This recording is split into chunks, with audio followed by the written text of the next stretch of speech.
دغه ویډیو تاسو کتل حق خطیب والا چې د نن سبا د خلکو نه د زنانو چې کوم دی خولې نه او د لاسونو نه میخونه راوباسي کله څه کوي او کله څه کوي د دې حقیقت درته زه وایم محترمو نن سبا ډېر زیات چې کوم دی فراډونه زیات شوي دي هر سړی په نوې نوې جامه کې چې کوم دی راوځي زه درته خبره کومه د رسول الله سلم چې کوم حدیثو کې راغلی د هغې مطابق به درته وکړم نبي علیه الصلاة والسلام په غله باندې ابو هریره رضی الله تعالی عنه راولی و چې دا د رسول الله سلم هغه لوی صحابو کې دغه یو صحابي دی ډېر زیات چې کوم دی حدیث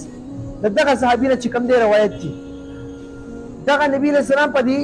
غونډۍ باندې درولو د صدقو چې ته به د دې صدقو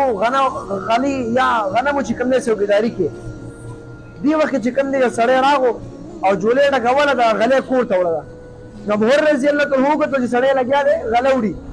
د لاس نه کلک ونیو نو ابو هریره رضی الله عنه فرمایل هغه سړي ته چې څه کې لګیا دا څه کې دا خو د مسلمانانو غله ده دا څنګه به اجازه وړي ما ته پوښ کړې هغه ورته ډېر فریاد وکړو چې یاره زه چې کوم دی بچي مې واړه دي او کمزوري دي او دا وړم او ډېر زیات غریب یم او جلا فریاد وکړو دی پرېغوستو چې سهار شو نبي علیه السلام ورته ابو هریره څه دې وکړل بېګاني غل سره نبي علیه السلام ته وحي راغله هلته پته ورته ولګېده نبي علیه السلام ورته ابو هریره څه دې وکړل یا رسول الله دغه غل راغلی و دقه شانتي ویلې ما پرېغوستو نبی علیه السلام وایي بېګا له بیا راځي ابو هریره رضی الله عنه وویل حیران شو چې لکه بېګا یې غلی وړه بېګا چې راشي زه به تاسو له پېښ کومه بیا راغو غلی بیا وړله ابو هریره رضی الله عنه بیا راونیو وایي څه کې هلکه وایي یاره بچي مې واړه دي او کمزوري دي او څه شته نه نو بیا چې کوم دی ډپ ابو هریره رضی الله عنه خوږ شو پرېښو چې سهار شو نبی علیه السلام ورته ابو هریره بېګاني غل سره دې څه وکړل بیا پرې وحي راغلی و نبي علیه السلام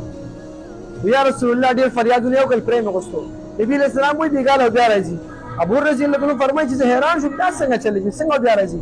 او چې په درېیمه شپې راونیولو ورالو غلې وړله ویل لکه ته څوک یې او څه کې نور خو یې نه پرېږدم نبي علیه السلام ته یې مخکې کوم هغه ورته ویل زه درته یو داسې کلمات ښیم چې دا وایه نه به پیری راځي نه به جن هېڅ به هم نشي راتلی ته بېغمه که غلې ته ودرېږي که نه ودرېږي دغه چوف کوه هېڅ غلې ته او ستا ځان او جان او کور ته به هېڅ څوک نقصان نشي در رسولی ویل څه ویل آیت کرسي وایه بس په ځان چوف کوه چې دا خبره وکړه ابو هریره رضی الله عنه غل چې کوم دی پرېغوست چې سهار شو نبي علیه السلام ورته غل صاحب دې څه وکړل یا رسول الله ډېر فریاد یې وکړل دویم دا چې ما دې ویل چې آیت کرسي په ځان چوف کوه نو ته به چې کوم دی پامن کړي نبي علیه السلام ویل سړی خو دروغجن و خبرې ټیک کړې وایي دا شیطان راغلی و دا یې غلط اختوله نو تاسو ته وایم چې دا نن سبا کوم فراډونه دا ټول دروغ دي آیت کرسي په ځان چوف کوه بېغمه چې کوم دی دې برکات ګوره یو عالم غالبا واقع کوله دا مې ته اورېدلې وه چې دلته یو سړی و هغه به چې کوم دی خلک وجل مړه کول به و یو ځل زنانه په لاره باندې روانه وه نو هغه زنانه په دې سړي سره په لار تېره شوه نو دغه غل په دغه وخت کې چې کوم دی وایي پولیس والا وغیره چې کوم دی هغه وخت کې چې څه و هغه یې ګیر کړو جیل دی کړو سبا له په اخبار راغل چې بېګا دو سړي چې کوم دی مړه کړي دي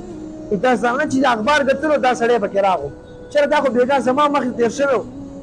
ما دې ولې څه ونه ویلې دا زنانه لاړه هغه سړي ملاقات ته چې لکه زه خو بېګا ستا مخکې تېر شوم زنانه ورته تا ما ته څنګه څه ونه ویلې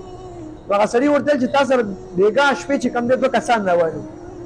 نو زنانه سوچ کول چې ما سره خو څوک هم نه خو بیا سوچ وکړو ما خو آیت کرسي په ځان باندې ویلې وه علما کرام دي کې څوک چې آیت کرسي په ځان ویلې سره ملایکې چې کوم دی د رحمت او ګیر چاپېره شوي تا چې آیت کرسي درې پېرې په ځان ویلې بسم الله الذي لا يضر مع اسمه شيء في الارض ولا في السماء وهو السميع العليم دا درې پېرې وې اخري دوه سورتونه قل اعوذ برب الفلق قل اعوذ برب الناس وې او په ځان چوف کې یو شی هم تا ته نقصان نشي در رسولی او دا خو نن سبا فراډونه دي دا